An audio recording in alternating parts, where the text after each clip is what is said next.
And you thought you'd seen the last video on the Zephyr. Well, there's a few things to do.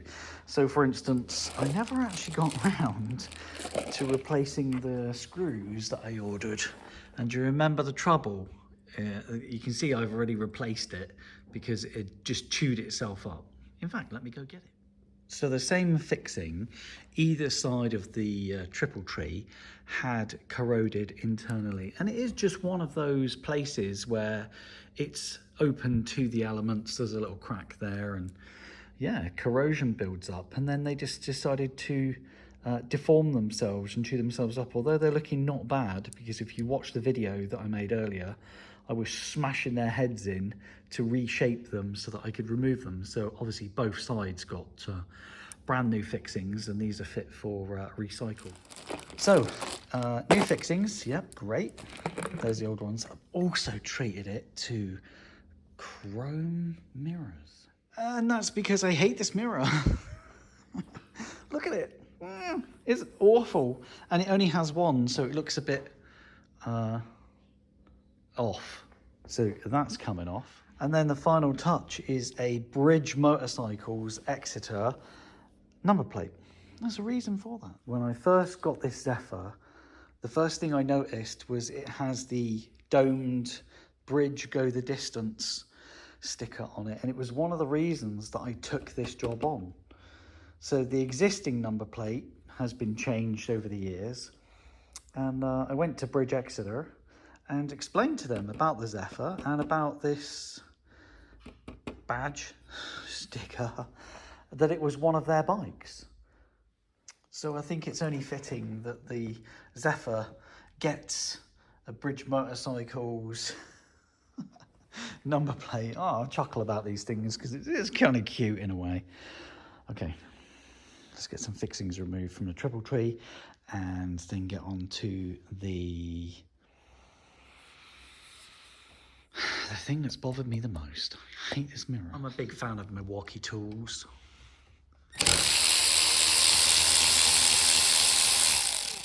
They just get on with the job. So that cracked off real easy, and with a little bit of focus, you can see there's corrosion on that one.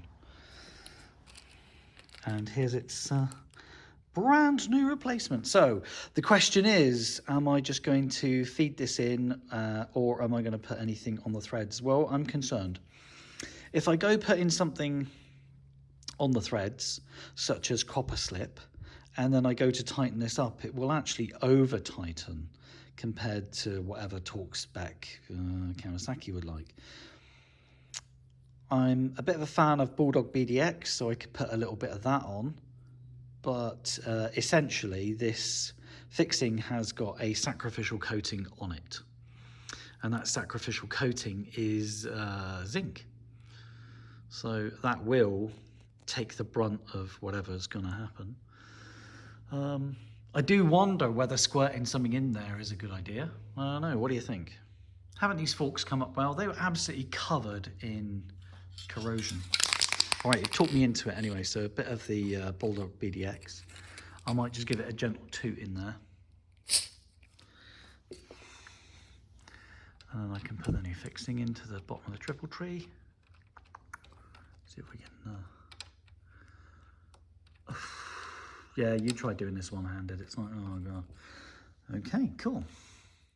And this is my 12-volt Milwaukee M12 ratchet. I know they've updated this ratchet over the years, but it's such a good machine. So when it stops and like it's all torqued out, what you can do is actually use it as a ratchet and tighten everything up, which is pretty cool. Top of the triple tree. So, top tip. When it comes to undoing anything on a motorcycle, make sure that you get your tool as deep into the hole as possible. So for instance, if that hole had corrosion in it or something like that, get a pick or a really small screwdriver and scratch it out. You're not gonna hurt it by scratching it inside. Scratch it out as much as you can so that the actual tool goes in nice and deep, and then very cool. Okay, not much corrosion there, to be fair. It's acceptable. Oh. All right, you've talked me into it. A little squirt of the BDX. All it takes is a little toot. You really don't need to go crazy with stuff. Anti-seize properties. The same advice could be given for a new fixing. Don't try and put it in at an angle. Don't just touch it. Give it a push. Push. Lovely. And again, you can use the M12 ratchet electric thing as a, see that? I can actually use it as a ratchet. Whereas a lot of these electrical things don't like that sort of abuse. I think this one is coming on to, I think it's coming on to about 7 years old now. And it just does such a great job. When it dies, I'll be replacing it with the latest Milwaukee. It's a very nice bit of kit. These two are looking fabulous. That one's looking stunning. I'm now moving on to the other side. I'm gonna pick up the pace a bit because I've got things to do. So again, get your tool in. If it doesn't feel great, give it a good wiggle. Really get it in there. Oh, and it won't do it, so I can use it as a ratchet just to crack it off, and then perfect. And the top one, get it in, push. It doesn't matter if you're undoing, push that way, push. So a lot of people will, I don't know what a lot of people will or won't. It doesn't really matter, does it, at the end of the day? We've all got different techniques. And yeah, you see the corrosion there. So it's kind of nice that a little tool dealt with it. I don't get paid for recommending BDX, by the way. Somebody sponsor me. Start putting decent content out and we will. Okay, all right, I'm trying.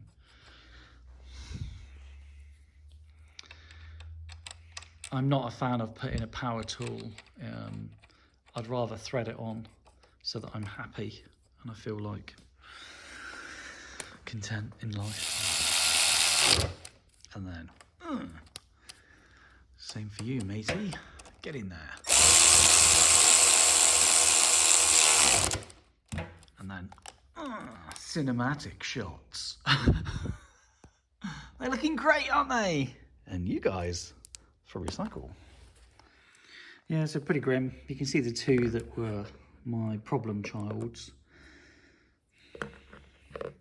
And yeah, I can send them away for replating, but don't forget, some of them are ruined. So, recycle. Oh, this is gonna be fantastic. The next job. Oh, you're going. Okay, mirror. Here's our first issue. When I go to connect the mirror,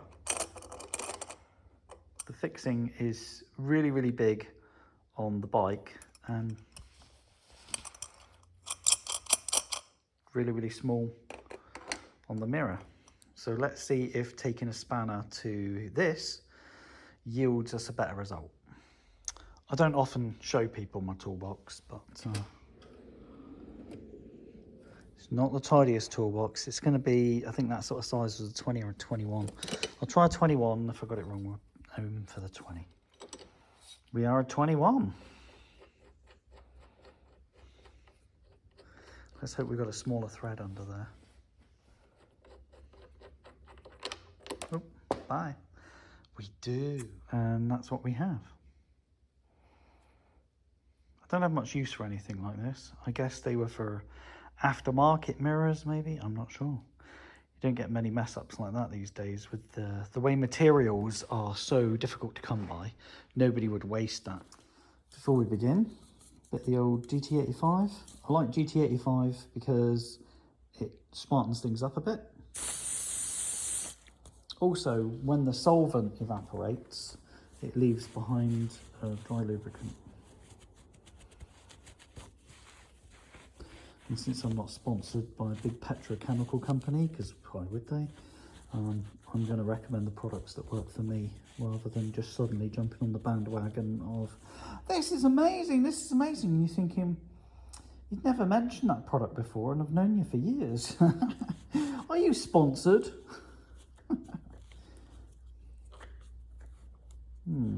Somebody was only saying on YouTube that I need to sort my choke out. It's true, I do.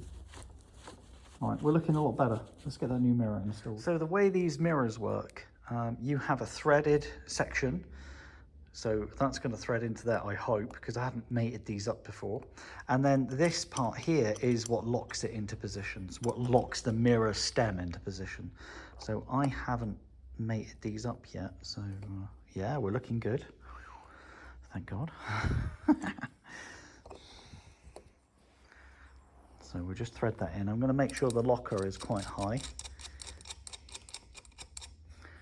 And then we'll just thread it in.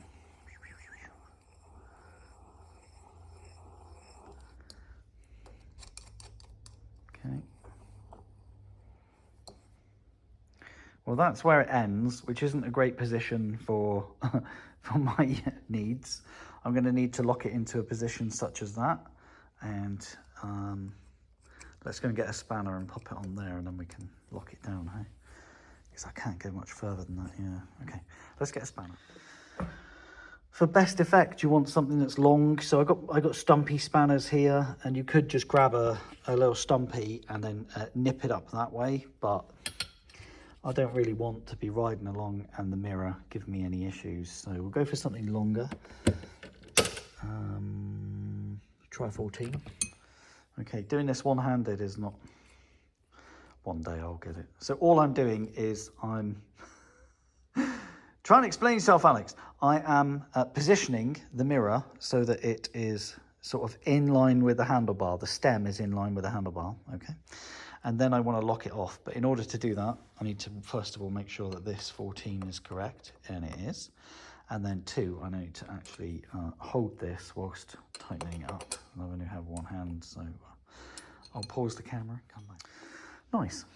So I've got the stem in line with the handlebar, and the mirror is kind of in a bit, so I might just attempt to do nothing with it.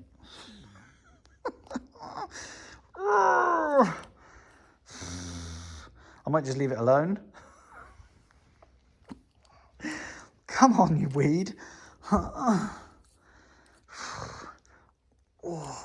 What I'm trying to do is I'm trying to rotate the mirror. This is my 70s Honda, and you can see here the focus. The stem and the short piece are here, and then as the bike goes, and what I have is the short piece there, and it needs to be there. So let's try and rotate the mirror, right? But I'm such a weed. Ow, it's hurting me to do it. I'm gonna need both. Hey, success! I don't know what that is. A bit of production gunk. I'm not sure. It's going. It will be going. There it goes. That's nice. So this is about comparison. So comparison with a lot of motorbikes is, if you're not sure, then you have a look at another bike. And generally, if this bike is correct, you can then adjust this one and everything should look great. Let's do the other side. We're going to attack my nemesis. Never have got on with this mirror. It's got to go. These are my Nielsen's, since I've still got it in my pocket. Thought I'd show it off. And not a brand that everyone will go woo about. I understand that. But they have this lovely PVC, whatever it is, coating on them, which means in the United Kingdom, when temperatures get low, I can hold a spanner that isn't freezing my hand to death. Yes, wear gloves, whichever. Let's see if we can crack it off. The whole thing's going.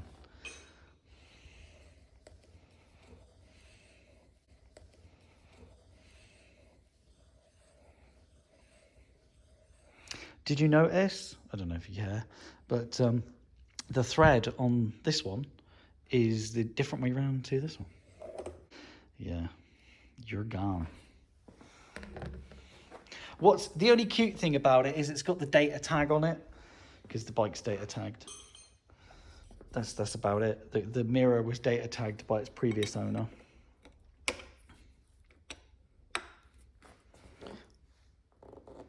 Oh, come on, you bugger. Oi.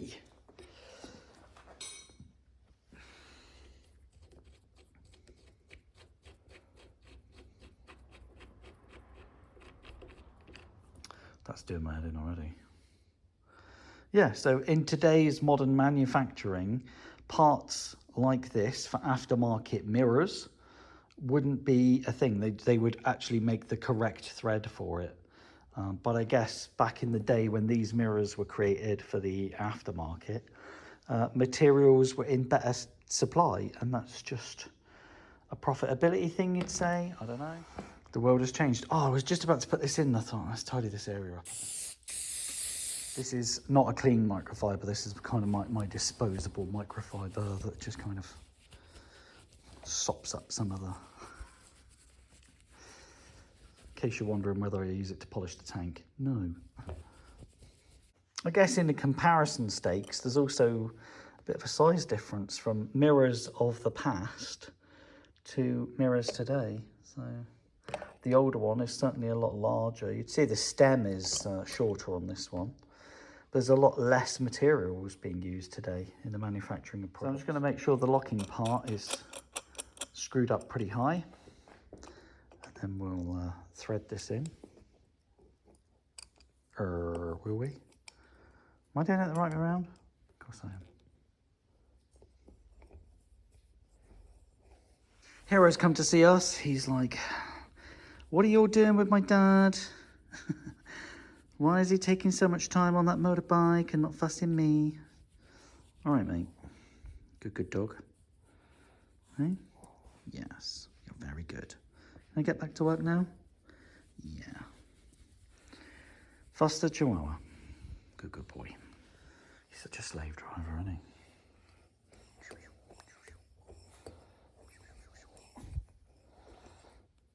Oh, okay, not so bad. So I'll just make sure it's relatively in line before I lock it off. To be fair, the amount of force required to tighten up this locking isn't mega. I would never try and over tighten something like this because modern materials are bound to fracture. But I'd just tighten it up and then give it a little oomph and you're pretty much done. Looks like I need to rotate this mirror. Maybe they were rotated for packaging purposes. Certainly proving to be a lot easier to rotate. And that's the two mirrors installed. Fantastic. It just looks right. You've got two mirrors. So a future job is this bowl. It does have hairline cracks in it. There's one there. It's got a chip out of it somewhere around here. There's a chip out of it. So a winter project is take the headlight off, get all the wiring out of the bowl, take the bowl off and then repair it internally because I really don't want it falling apart. I've seen broken ones, properly broken ones, going for 40 to 60 quid online, so I'd really like to repair the bowl before it gets too bad. Certainly got some weight to it. Again, it's a shame that the data tag is printed on this mirror, but it is of no use to me. It won't fit in the bin, it's going to go in the metal bin. All right, let's get these two put away.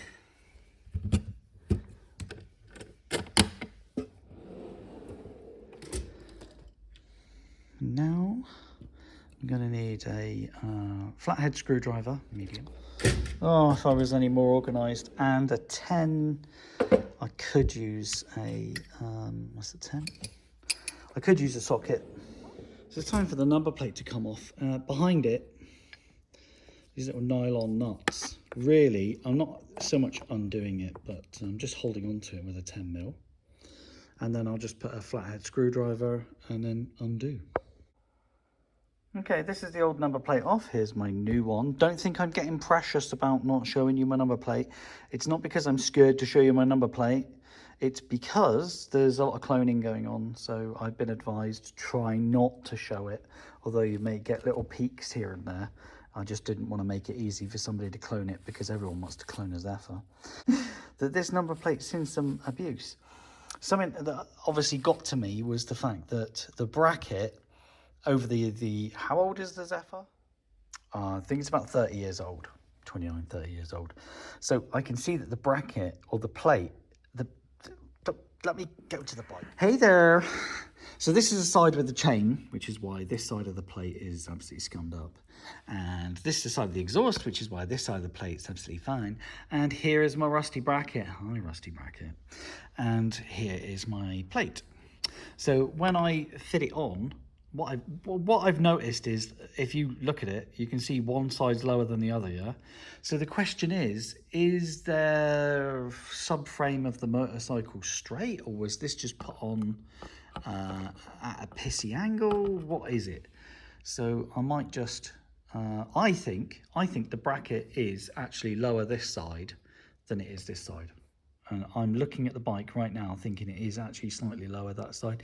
So it could be because of these two fixings here. So rather than the subframe being a wash, this bracket could have been replaced at some point, and somebody's just obviously, you can see the one day we'll get a camera that focuses. You can see that this fixing is lower than this side, so maybe it's actually the bracket that's the problem, and not because somebody has drilled holes. So that means I need to be sympathetic to this predicament.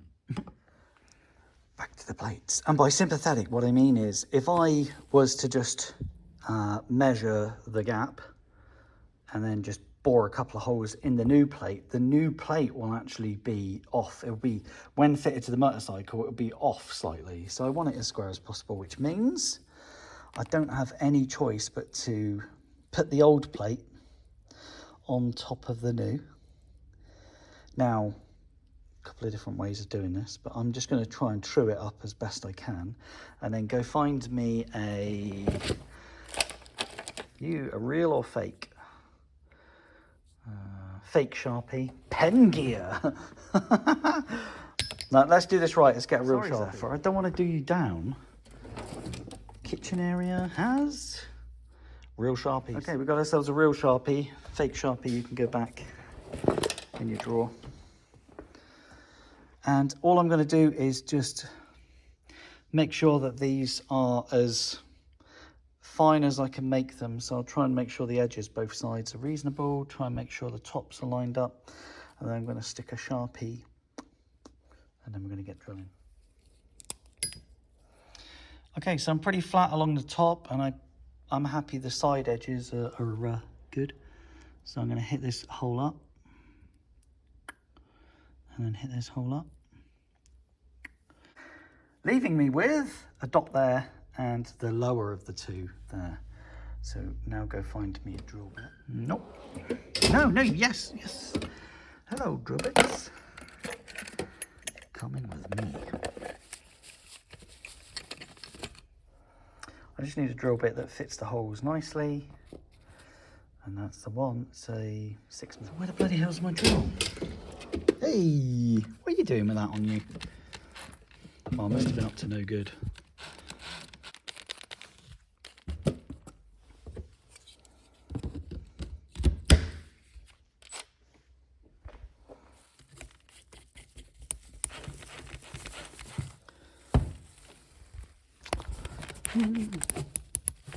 Nice and tight. Before I get drilling, I need to find myself a surface to work on, because if I just start drilling into these units, it's not very good for the units. And to be fair, this Giles tooling box is lovely, but it will serve as a nice little placeholder for theory being, as I drill, I'm not going to drill into the units. So let's try and get it as squared on as we can. That'd be in reverse then. Woo!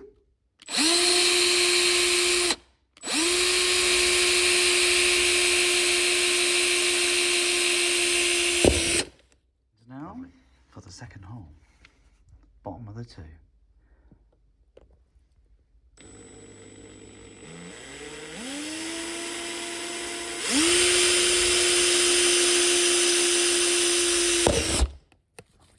A little bit of swarf. Luckily it won't hurt you. Puncture wounds. Always worth testing to make sure that the screws will go through the holes. And they do. Right. Yellow.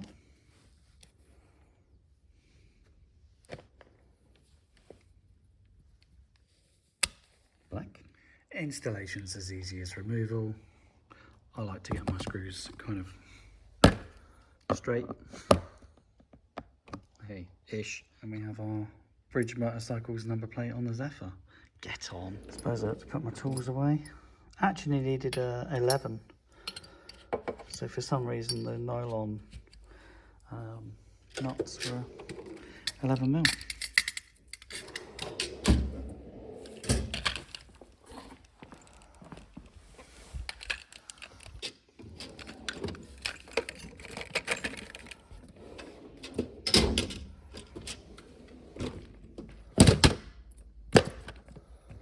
Please don't ask me why I have the drill and the drill bits in separate drawers. I don't know. Tidy up your swarf.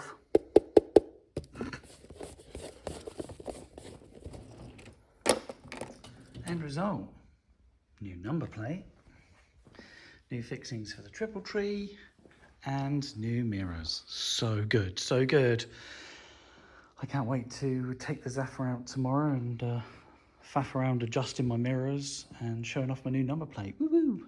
Although in the United Kingdom we do have incredibly large number plates, don't you think? It's more like a wind jammer than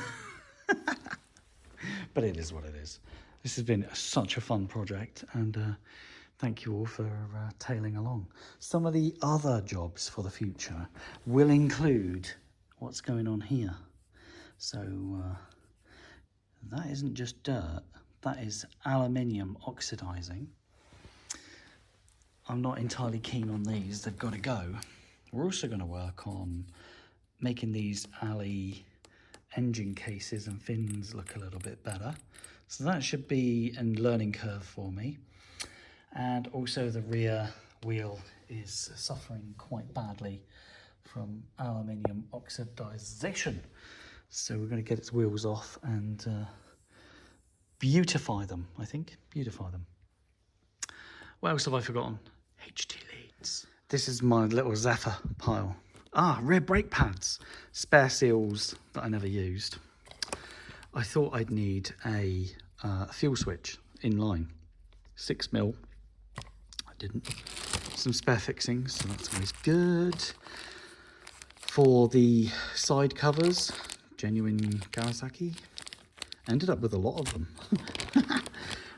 Yeah, a piece of plastic I salvaged off of the headlight bowl, which I want to refit, so I mustn't lose that. That was what held on the old fuel line. That's an empty NGK spark plug. That's the old fuel cap. I was thinking about rescuing the metal surround, but more importantly, I know where that goes. Don't know what you are. More importantly, HT leads. So I've actually bought some half decent performance. Well, it wouldn't be anything less, would it? But that's performance upside down. AccuSpark HT leads. So I was actually going to cut this to size, because on some motorbikes, the HT leads that come out of the coil packs are fixed in place, but on the Kawasaki, they're not. So it might be fun to have some red HT leads, although it is sparking beautifully at the moment. I was using this to fool the bike into thinking its relay was active, and anyway. Yeah, and I've ended up with 2 spare fuse boxes. One for a 750 and one for an 1100, which I didn't need. I kind of panic bought them. I think, was it? One of them was 20 quid and one of them was 5 quid. Oh my God, I better check that the fuses are the right way around, or we're gonna have problems here. Let's make sure they are in. Yep, I'm happy with that, it's good. At least the electrons will be flowing properly. So, a few more little bits to do. The only reason I didn't fit the rear brake pads is because these are like super budget pads. I mean, they're awful, aren't they? But the rear brake pads as it stands, that's the other piece from the headlight bulb. Yes! I really don't want to lose them, because I want to rebuild the headlight bulb. I haven't fitted them yet because the bike is still being run up, and actually the rear pads have got plenty of meat on them, and I haven't needed to that's what these are for. I haven't needed to rebuild the rear caliper at all. But I will clean it, and then it will get its new pads. So a couple of little jobs. There's also a couple of other jobs I've been thinking about doing, which is really a winter cleanup, smarten the bike up a bit. But yeah, we're getting there. Again, thank you all for stopping by. I don't know what that is. Something died. And yeah, thank you all for watching my videos. I do appreciate it. I love it when you leave comments. It's much appreciated. All right, thank you very much.